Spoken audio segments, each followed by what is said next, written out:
Hello friends, welcome back to our channel. Friends, ఈ వీడియోలో మనం ఈరోజు తెలంగాణలో జరిగినటువంటి కానిస్టేబుల్ మెయిన్స్ ఎగ్జామ్ సంబంధించి క్వశ్చన్స్ ఏ విధంగా అడిగారనేది ఈ వీడియోలో అయితే చూద్దాం. సో వీడియో చూస్తున్న ప్రతి ఒక్కరు వీడియోని ఖచ్చితంగా లైక్ చేయండి. సో ఇది ఎవరికైతే యూజ్ ఉంటుందో వారికి షేర్ చేయండి. అదేవిధంగా సబ్స్క్రైబ్ చేసుకొని చూడండి. రెగ్యులర్గా మీకు జాబ్ అప్డేట్స్ అంతాయి. మన ఛానల్కి సంబంధించిన టెలిగ్రామ్ గ్రూప్లో కూడా జాయిన్ కాండి. సో దాంట్లో కూడా రెగ్యులర్గా జాబ్ అప్డేట్స్ షేర్ చేస్తున్నాను. మీకు చాలా యూజ్ ఉంటుంది. ఆ గ్రూప్లో కంపల్సరీ జాయిన్ కాండి. సో ఈ ఎగ్జామ్ రాసిన అభ్యర్థులకు మీకు పేపర్ ఏ విధంగా అనిపించింది? ఈజీగా ఉందా, హార్డ్ ఉందా, లేకుంటే మోడరేట్గా ఉందా అనేది కింద కంపల్సరీ మీరు కామెంట్ అయితే చేయండి. సో అదేవిధంగా దీనికి సంబంధించినటువంటి కీ పేపర్ అనాలిసిస్ కావాలనుకున్నారు, వీడియోని లైక్ చేసి కింద ఇస్తాను కామెంట్ చేయండి. ఈవినింగ్ వరకు దీనికి సంబంధించినటువంటి క్వశ్చన్ పేపర్ కీ అనాలిసిస్ కూడా చూసేటువంటి ప్రయత్నం చేద్దాం.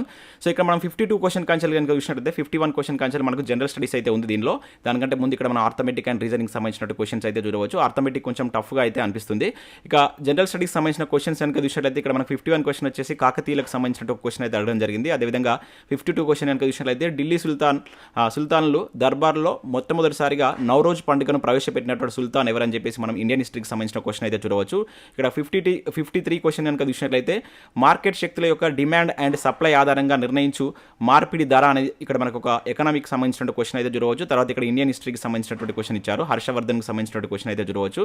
నెక్స్ట్ ఇక్కడ కెమిస్ట్రీకి సంబంధించినటువంటి క్వశ్చన్. సో ఈ క్రింది ఖనిజాల్లో దేనిని 100 డిగ్రీస్ ఉష్ణోగ్రతకు వేడి చేయడం వల్ల అది ప్లాస్టర్ ఆఫ్ ప్యారిస్గా మారుతుందని చెప్పేసి ఇలా ఈ విధంగా క్వశ్చన్స్ అయితే రావడం జరిగింది. అదేవిధంగా ఇక్కడ హల్దీఘాట్ యుద్ధంకి సంబంధించిన క్వశ్చన్ కావచ్చు, సింధు నాగరికతకు సంబంధించి ఇవన్నీ మనకు ఇండియన్ హిస్టరీకి సంబంధించిన క్వశ్చన్స్ అయితే ఇక్కడ చూడవచ్చు. నెక్స్ట్ ఇక్కడ పాలిటిక్స్ సంబంధించి భారత రాజ్యాంగం ప్రకారం మొత్తం ఎన్ని లోక్సభ స్థానాలు సభ్యత్వం భారత పార్లమెంటుకు కేటాయించడం జరిగిందని చెప్పేసి ఒక క్వశ్చన్ చూడవచ్చు. నెక్స్ట్ ఇక్కడ కరెంట్ అఫైర్కి సంబంధించి మనకు మే నెలలో జరిగినటువంటి 2023 సంవత్సరంలో నోబెల్ ప్రైజ్ సమ్మిట్ 2023 నిర్వహించబడుతుంది. దానికి సంబంధించినటువంటి సారాంశం ఏంటని చెప్పేసి అడిగాడు. అండ్ ఇక్కడ కెమిస్ట్రీకి సంబంధించినటువంటి క్వశ్చన్స్ అయితే చూడవచ్చు. చాలా లెంతీ క్వశ్చన్స్ కూడా ఎక్కువనే అడిగినట్టయితే కనబడుతుంది. ఎక్కువగా ఇట్లా మ్యాచ్ ద ఫాలోయింగ్ జతపరచమని చెప్పేసి అడిగిన క్వశ్చన్స్ అయితే ఎక్కువ ఉన్నట్లయితే అనిపిస్తుంది. సో ఇక్కడ ఆర్థమెటిక్ అండ్ రీజనింగ్ మీకు ఏ విధంగా అనిపించింది, అదేవిధంగా జనరల్ స్టడీస్కి సంబంధించి ఏ సబ్జెక్ట్ ఈజీగా అనిపించింది, ఏది హార్డ్గా అనిపించింది అనేది కూడా కంపల్సరీ ప్రతి ఒక్కరి కింద కామెంట్ రూపంలో మీరు షేర్ చేసుకోండి. సో దీనికి సంబంధించినటువంటి కీ పేపర్ అనాలిసిస్ కూడా వితిన్ 2 or 3 అవర్స్లో నేను మన ఛానల్లో ఎక్స్ప్లెయిన్ చేయడం జరుగుతుంది. సో ప్రతి ఒక్కరు వీడియోని లైక్ చేసి కింద ఎస్ అని కామెంట్ చేసేటువంటి ప్రయత్నం చేయండి.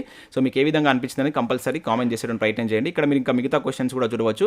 సో టోటల్గా మనకి ఇక్కడ జనరల్ స్టడీస్, అదేవిధంగా ఆర్థమెటిక్, రీజనింగ్ అండ్ ఇంగ్లీష్ సంబంధించిన పేపర్ యొక్క పీడిఎఫ్ లింక్ నేను కింద డిస్క్రిప్షన్లో ఇస్తాను. మీరు డౌన్లోడ్ చేసుకొని చూడండి. నచ్చినట్లయితే లైక్ చేసి మీ మిత్రులకైతే షేర్ చేయండి. Thanks for watching. Thank you everyone.